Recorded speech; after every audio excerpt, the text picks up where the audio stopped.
એક માહિતી મળી હતી કે વિકી હરી ટંડેલ નામના વ્યક્તિને ઘાયલ અવસ્થામાં સરકારી હોસ્પિટલ મોટી દમણમાં સારવાર માટે લાવવામાં આવેલા હતા.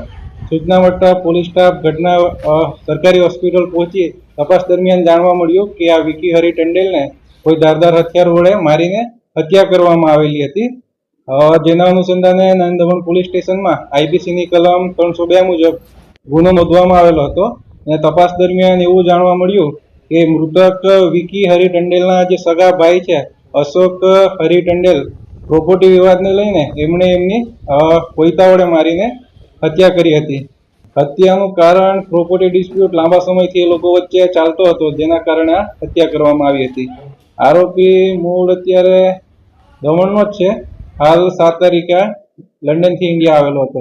અશોક કાશીએ પ્રોપર્ટી વિવાદને લઈને ઘણા સમયથી એ લોકો વચ્ચે ઝઘડા ચાલતા હતા, જેમના કારણે એમને ત્રાસીને એમના ભાઈની હત્યા કરી હતી.